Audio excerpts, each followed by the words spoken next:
जय Hind defence lovers. आज की टॉप हेडलाइंस कुछ इस प्रकार है। फ्रांस भारत में स्थापित करने जा रहा है रफाल फाइटर के जेट इंजन्स की एमआरओ फैसिलिटी। भारत में यूके के F-35B को लेकर ब्रिटेन की आई ऑफिशियल स्टेटमेंट। पाकिस्तान बना रहा है अमेरिका तक पहुंचने वाली इंटरकॉन्टिनेंटल बैलिस्टिक मिसाइल्स। ईरान की न्यूक्लियर साइट्स पर यूएस की मिलिट्री स्ट्राइक्स नहीं रही पूरी तरह से सफल। और भारत जर्मनी को एक्सपोर्ट करेगा हाईटेक एम्यूनिशन।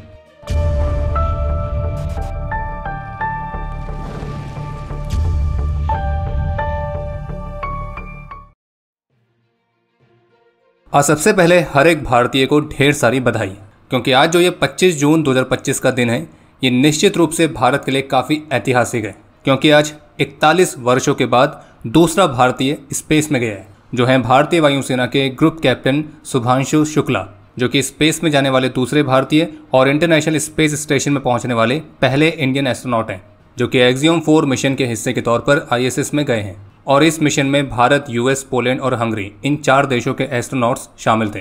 और ये हम सभी भारतीयों के लिए बेहद ही गर्व का दिन है। और ये स्पेस एक्सप्लोरेशन के मामले में भारत के लिए एक महत्वपूर्ण माइलस्टोन की तरह भी है। इसके अलावा एक बड़ा अपडेट यह है कि फ्रेंच फर्म सैफरन एरोस्पेस की तरफ से अनाउंस किया गया है कि वह हैदराबाद में रफाल फाइटर जेट में इस्तेमाल होने वाले M88 जेट इंजन की एक नए मेंटेनेंस सेंटर को स्थापित करेंगे। और ये फ्रांस से बाहर पहली ऐसी साइट होने वाली है जहां पर इस M88 जेट इंजन के मॉड्यूल्स की मेंटेनेंस की जाएगी। और अगले वर्ष के अंत तक ये जो इनिशिएटिव है, ये 150 नए रोजगार के अवसर भी क्रिएट करेगा। और बाद के फेसेस में यही जो नंबर है वो 750 तक भी पहुंचने की उम्मीद है।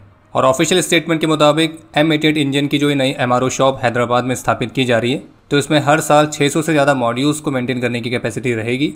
और ये पूरी दुनिया भर में M88 मेंटेनेंस एक्टिविटीज़ की स्ट्रॉन्ग ग्रोथ को पूरा करने में मदद करेगा।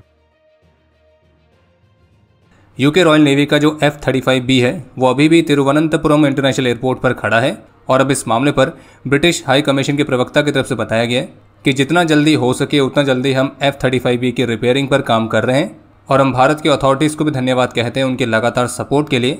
इसके साथ ये भी जानकारी सामने आई है कि F-35B को सुरक्षित तरीके से मूव कराने के लिए टोइंग इक्विपमेंट लाए जा रहे हैं। और इन इक्विपमेंट के बिना एयरक्राफ्ट को टो नहीं किया जा सकता है। और अगर हम उन इक्विपमेंट के बिना ही इसको टो करने का प्रयास करते हैं तो इससे आगे और भी डैमेज होने का खतरा है। इसके अलावा भारत ने इस एयरक्राफ्ट को जो हैंगर में ले जाने का ऑफर दिया था, तो उसको भी स्वीकार कर लिया गया था। लेकिन उनका ये कहना है कि इस एयरक्राफ्ट को प्रीमेच्योरली मूव करने से इसके जो अन्य शेड्यूल्ड मेंटेनेंस हैं उनमें बाधा आ सकती है। और इसलिए इस बात का निर्णय लिया गया कि जैसे ही यूके की इंजीनियरिंग टीम्स स्पेशलिस्ट इक्विपमेंट के साथ यहाँ पे पहुँचते हैं, तो उसकी मदद से इस एयरक्राफ्ट को मूव कराया जाएगा ताकि कम से कम डिस्ट्रप्शन हो।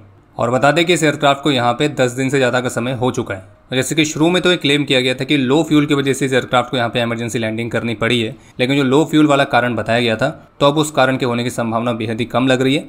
बल्कि इस एयरक्राफ्ट में कुछ मेजर प्रॉब्लम है, जिस वजह से ये इतने दिन तक यहाँ पर ही टिका हुआ है।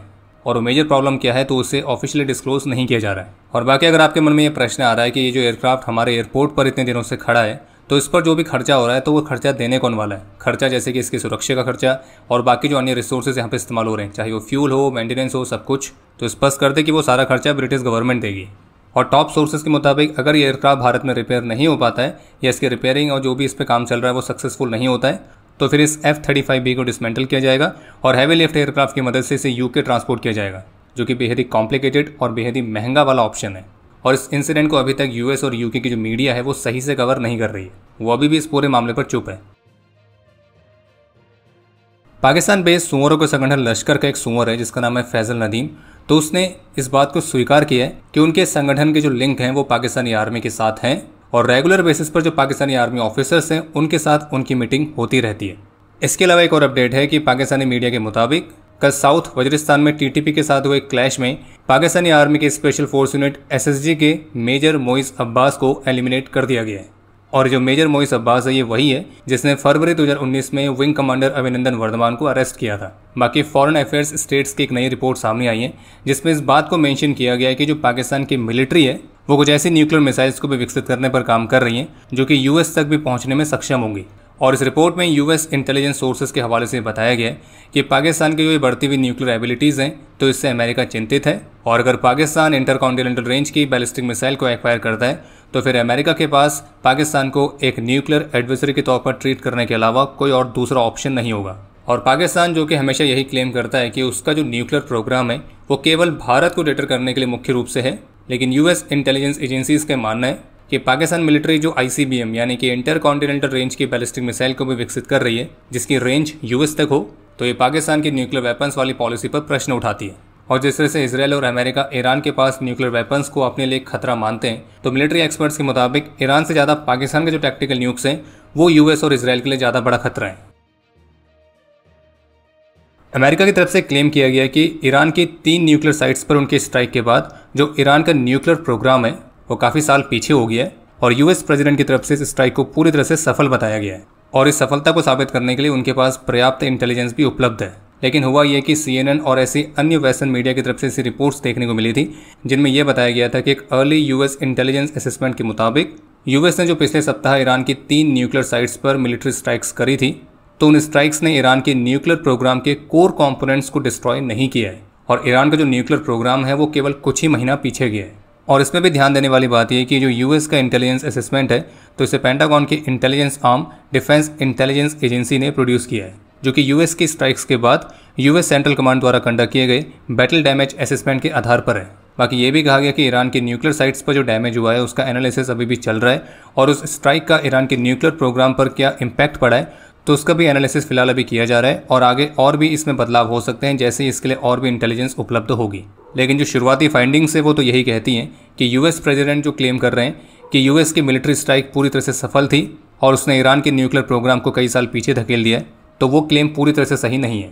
बाकी CNN और अन्य मीडिया हाउस की इस रिपोर्ट के बाद US प्रेसिडेंट डोनाल्ड ट्रंप की तरफ से उनके सोशल मीडिया से एक पोस्ट भी की गई जिस पर उन्होंने CNN, न्यूयॉर्क टाइम्स तो उनकी इस तरह की रिपोर्ट को फेक न्यूज़ बताया और ये कहा कि अमेरिका के इतिहास में one of the most successful military strikes को नीचे दिखाने का एक प्रयास है और उनका यह कहना है कि ईरान की न्यूक्लियर साइट्स कंप्लीटली डिस्ट्रॉय हो चुकी हैं। और आज बुधवार को US के सेक्रेटरी ऑफ स्टेट की तरफ से भी क्लेम किया गया है कि ईरान US की स्ट्राइक के बाद अब न्यूक्लियर वेपन्स को प्राप्त करने से बेहद ही दूर है।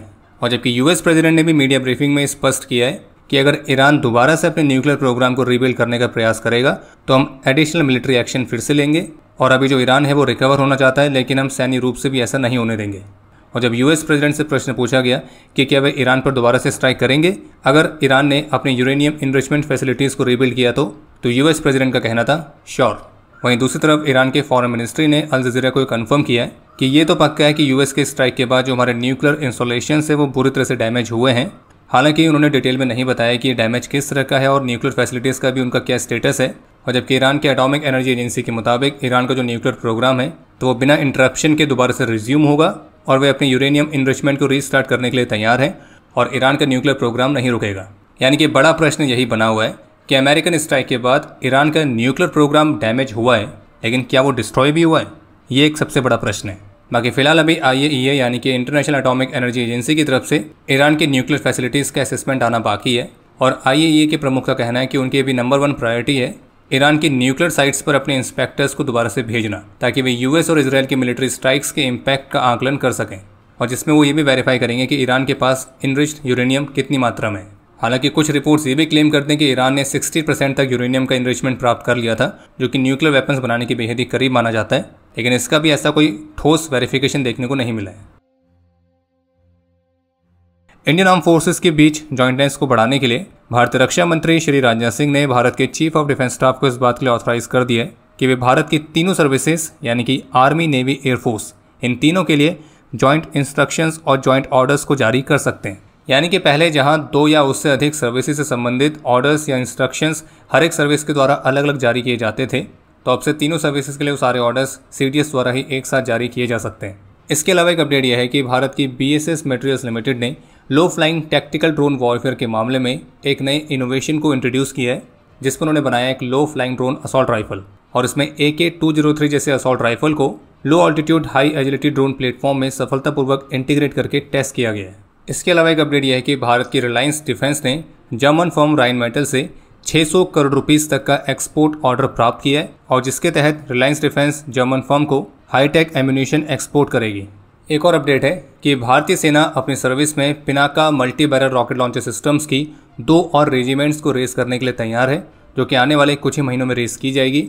और पिनाका की 2 नई रेजिमेंट्स के लिए ट्रूप्स की जो ट्रेनिंग है वो ऑलरेडी चल रही है और इन नई रेजिमेंट्स के लिए लॉन्चर्स, इक्विपमेंट, सिस्टम्स तो वो भी इस वर्ष के अंत तक डिलीवर हो जाएंगे। और अगर सब कुछ योजना के अनुसार जाता है तो पिनाका के दोनों रेजिमेंट्स 2026 के पहले हाफ तक फुली ऑपरेशनल होने की पूरी उम्मीद है। और अगर इसी रफ्तार से सब कुछ चलता है तो 2026 तक भारतीय सेना के पास कम से कम 10 पिनाका रेजिमेंट्स होने की उम्मीद है। और पिनाका के हर एक रेजिमेंट में 3 बैटरीज होती हैं। हर एक बैटरी में 6 पिनाका लॉन्चर्स होते हैं जो कि 44 सेकंड के अंदर 72 रॉकेट्स फायर कर सकते हैं, जो कि 1000 बाय 800 मीटर के दुश्मन एरिया को बुरी तरह से डिस्ट्रॉय करने में सक्षम है। बाकी पिनाका के बारे में अगर डिटेल में जानना है तो उस पर डेडिकेटेड वीडियो ऑलरेडी हमने पहले बनाई है, आप उसके माध्यम से जानकारी प्राप्त कर सकते हैं। बाकी अब समय है आज के इतिहास का। आज भारत के परमवीर कैप्टन मनोज कुमार पांडे की 50वीं बर्थ एनिवर्सरी है। आज के दिन 1990 में 7 असम राइफल्स के राइफलमैन दया सागर आर्य ने अपना सर्वोच्च बलिदान दिया था। और आपके लिए आज का प्रश्न है कि भारत में अभी तक कितने वीरों को परमवीर चक्र से सम्मानित किया गया है। और अब समय है आज के टॉप 3 कमेंट्स का, जो ये रहे आपकी स्क्रीन पर।